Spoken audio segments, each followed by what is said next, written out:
Bonjour à tous et bienvenue dans Buzz 360, épisode 11. Salut. Hello. C'est vraiment du rapide. Allez Manu, une norme pour lutter contre les faux avis de consommateurs. Voilà, en avant-première, le 5 juillet prochain, la norme AFNOR concernant les avis de consommateurs sur le web sera rendue publique. C'est une norme qui nous permettra d'identifier les sites qui font le maximum pour vérifier que les avis déposés par les internautes sont de vrais avis. Donc pour ça, ils devront respecter différentes contraintes, comme ajouter un mail ou un SMS de validation avant le dépôt d'un avis, ou encore différencier les avis basés sur un vrai achat, pour lesquels ils ont eu une preuve d'achat, de ceux pour lesquels il n'y a pas de preuve qui a été fournie. Donc c'est une norme qui sera une première mondiale et qui pourrait bien être déclinée à terme en norme internationale si elle s'avère efficace. Donc à nous, consommateurs, de nous mobiliser en favorisant les sites qui respectent la norme AFNOR pour faire nos achats en ligne et en évitant les autres. C'est super. Marc, Curiosity nous offre Mars à 360 degrés. Vous vous souvenez tous de Curiosity, le petit robot à roulettes là, qui circule sur la planète Mars depuis quelques mois. Eh bien, la NASA vient de publier l'un des plus gros panoramas de l'histoire de l'exploration martienne. Remarquez, c'est pas trop difficile. Composé d'un assemblage de 900 clichés réalisés par Curiosity. Le panorama proposé affiche 1,3 milliard pixels et est interactif. C'est-à-dire qu'avec votre souris, vous pouvez bouger et vous tourner en 360 degrés. En même temps, on leur a commandé pour l'émission, donc bien sûr, il était temps. Donc il permet de faire tourner l'angle de vue ainsi que de zoomer sur les moindres détails. Les clichés ont été pris d'octobre à novembre dernier, alors que Curiosity était dans la zone baptisée Rocknest. Les liens sont sur net.pf, vous pourrez aller voir sur le site de la NASA avec un lien direct. Moi j'adore. Ouais, je vais pouvoir enfin retrouver ma gourmette que j'ai perdue il y a quelques années. Eric, la TV contre Internet, les chaînes prêtes à en découdre. En effet, le syndicat national de la publicité a organisé cette semaine son université d'été sous une double thématique. Alors la première, c'est la valeur des contenus, la deuxième, la valeur de l'audience. Autant le dire tout de suite, une université faite sur mesure pour démontrer à tout le monde que les chaînes nationales, c'est-à-dire en France métropolitaine, sont fin prêtes pour la grande bataille avec les géants de l'Internet. J'attends pour voir. En fait, un excellent article, je vous le conseille, de notre ami Pascal à Paris, Pascal Le Chevalier. Le lien est bien sûr disponible sur net.pf. Manu, un scoop ?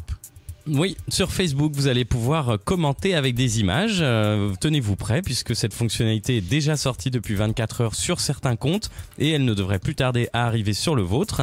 Vous allez voir apparaître un petit appareil photo dans le champ dans lequel vous tapez vos commentaires habituellement et ça vous permettra en fait de commenter un post directement avec une image et une photo, sans lien, sans texte, juste une image. Alors ça a l'air d'un petit détail qui ne change pas grand-chose, mais en fait vous allez voir, ça peut rendre les échanges très marrants. Bon. Moi j'ai déjà quelques idées, mais je ne dis rien. Vous postez bientôt sur Facebook ? On va attendre que ça marche. On va s'abstenir. Eric, la CNIL met en demeure Google. Oui, mais pourquoi faire ? Comme diraient certains, la CNIL a en effet notifié à Google France sa mise en demeure pour ses manquements au regard de la loi informatique et liberté et découlant de la fusion en 2002 de ses politiques de confidentialité. Mais malgré les divers avertissements, Google n'a jamais fait aucune concession. Alors je vous conseille l'article de ZDNet que vous pouvez suivre sur net.pf qui en dit long sur la question.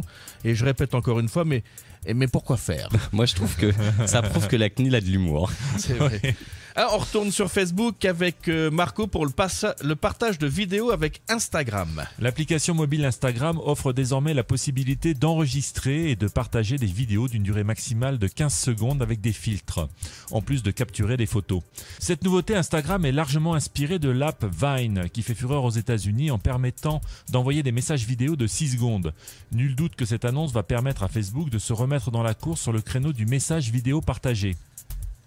Instagram copie mais améliore le concept de Vine. 15 secondes au lieu de 6, des filtres pour habiller et rendre des vidéos de piètre qualité, le choix de l'image affichée en miniature et la possibilité de partager sur les autres réseaux sociaux tels que Facebook, Foursquare, Tumblr et même Twitter. La nouvelle version de l'application Instagram est disponible gratuitement sur les plateformes iOS optimisées iPhone et sur Android. Je vais aller tester moi. Oui, à voir. Moi j'aime bien aussi 6 secondes. Ouais.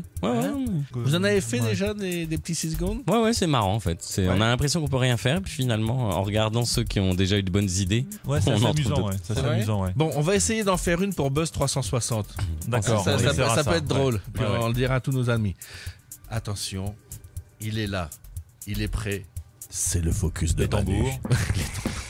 tambours. Aujourd'hui, une question. C'est quoi le crowdsourcing? Tu peux répéter la question? Ouais, c'est ce qu'on était demandé. Ouais. Alors en fait, je vais vous parler de tourisme, de passion et de crowdsourcing.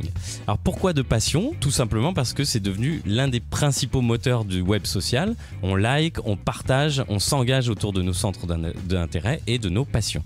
Et si je vous parle aussi de tourisme, c'est parce que justement, la Polynésie, c'est avant tout une histoire de passion. Le Fénois, on l'aime, on le vit, on le porte en soi, y compris et surtout d'ailleurs quand on le quitte. Et du coup, il y a une question assez évidente qui vient, c'est est-ce qu'on pourrait pas faire quelque chose de cette passion de la Polynésie qui est quand même partagée par des centaines de milliers de personnes dans le monde?